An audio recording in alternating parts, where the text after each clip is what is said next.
Hi there. Welcome back to our financial literacy mini-series.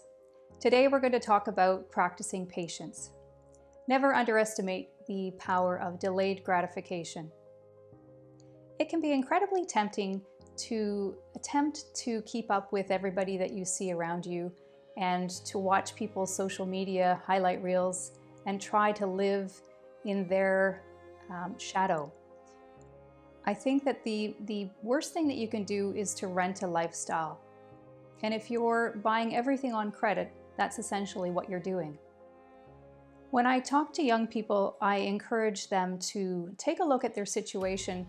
If they're perhaps just starting at their income for the first time, they've got their first big full-time paychecks, there's always a temptation to go out and buy that big screen TV and buy that new car and perhaps buy that new couch all on credit.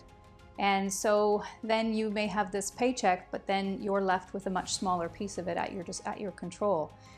Because you've got, every time you get a paycheck, you've got the car loan waiting to be paid, and you've got the couch loan waiting to be paid, and you've got the TV loan waiting to be paid. And so then you end up with a much smaller piece of your pie. So what I would encourage you to do is always try to maintain control of as much of your income as possible. And so that means not feeding into the temptation of buying everything on credit.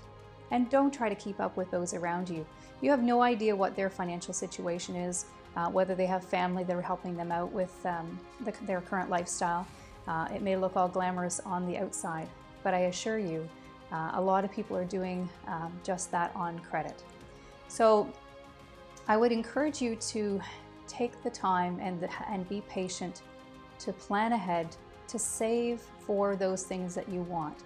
For example, if you want to buy that couch, then set aside a little bit of money every month so that you can go in and pay for it with cash.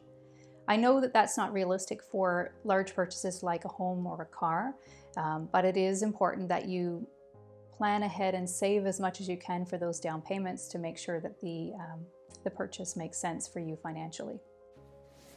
It's common in my financial planning practice for clients to say, oh, I've just got $2,000 or $3,000 or $5,000 sitting on my credit card, and the interest rate is around 20%. So if you've got a $5,000 balance on your credit card and your interest rate is 20%, if we take an annual interest rate, that calculates out to $1,000 a year you're paying in interest. That's money out the window. If you break that down into monthly cost, it's $83.33 a month that you're throwing out the window.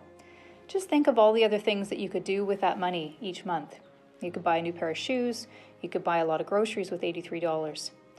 So my recommendation is to always purchase things with cash and don't put them on your credit card unless you can pay for them off every month. I would also suggest that you architect a community of support around you of like-minded family and friends. If you are finding that the circle of friends that you're traveling in are constantly spending money in ways that are not aligned with what you want to do with your money, or they're spending money on things that just don't bring you joy, then I would encourage you to change your circle. Look at finding people that are a little more aligned with the kinds of things that you want to spend your money on, and perhaps even in a more similar snack bracket, as I like to say, to make sure that you're not being encouraged to live beyond your means by trying to keep up with what they're doing. And I also would encourage you to be honest about your financial situation. If you've got friends that say, hey, let's go out for this expensive dinner, and you just know that that won't fit into your budget, I would encourage you to say, hey, how about we go to a less expensive restaurant, or suggest a potluck option. You're going to enjoy the quality time with your friends, but you're not going to be sitting there stewing about the bill that's going to be coming. And I assure you, you probably won't be the only friend that's in the same boat. Now, when we look at our community of support, your community of support should also include a financial advisor or financial planner. It's important that we have somebody on our team that's going to help us keep accountable to the goals that we've set out for ourselves, and to also make us aware of different programs and strategies that may be available to us to help us improve our financial success over time. So a financial advisor is well versed in all of the different programs that the government offers to help us accelerate our savings goals, whether it be through retirement savings plans, tax-free savings accounts, or education savings accounts. There's also some tax strategies and things that we can use to help minimize taxation. And so don't try to be the expert in every area. You have your area of expertise, and a financial planner can help you to learn some things that you may not be aware of to help improve and harness your success over time. A solid financial plan includes discipline and patience. So I would encourage you to make sure that you have a very clear plan, that you celebrate your successes along the way, and that you track your progress to make sure that you stay on track and course correct as necessary. I hope that this segment has been helpful. Stay tuned for our next segment of our financial literacy mini-series.